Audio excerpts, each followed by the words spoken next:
I want to share with you something that I thought about this week and really made me take a step back. The oddness of the church greeter. Our church has been going through the book of Acts, and we've been looking at the early church.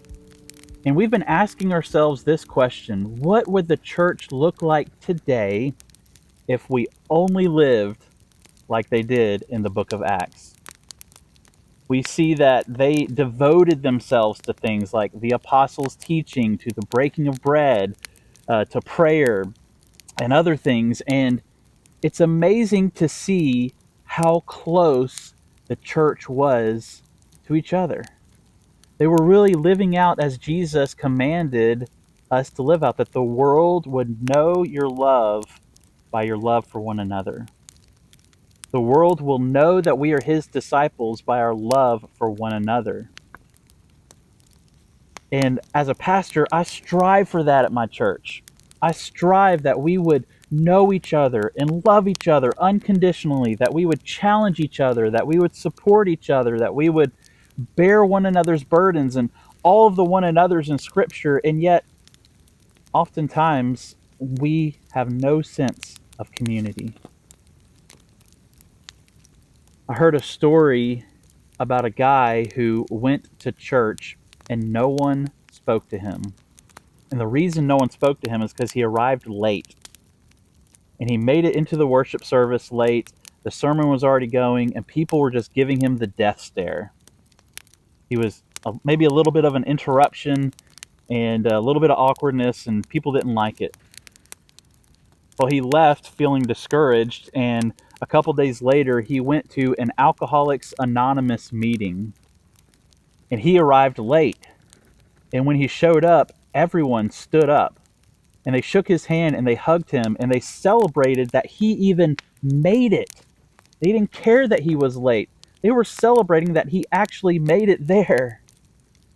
And this guy was just sharing, why is it that sometimes in church we lose that authentic community and people can be so judgmental, while places outside the church, they're just celebrating that you're seeking help. I started thinking about this idea of community and just how weird is it that we have to have a volunteer to stand at a door and greet people as they come in. Oftentimes we're so bad at community that we have to hire someone to create an environment. Well, Scripture has something to say about this. True hospitality and true community is not something we can just create by hiring a volunteer.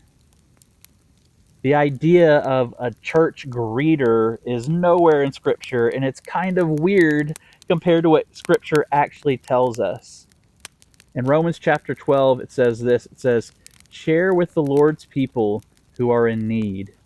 Practice hospitality. Bless those who persecute you, and do not curse. Rejoice with those who rejoice. Mourn with those who mourn. Live in harmony with one another. Do not be proud, but be willing to associate with people of low position. Do not be conceited. Do not repay evil for evil." Let me encourage you to seek authentic community. Seek to live out the one another's. I would encourage you to seek to have fewer relationships, but with more depth for the glory of Jesus, because this life is not meant to be lived by yourself. I hope this encourages you today.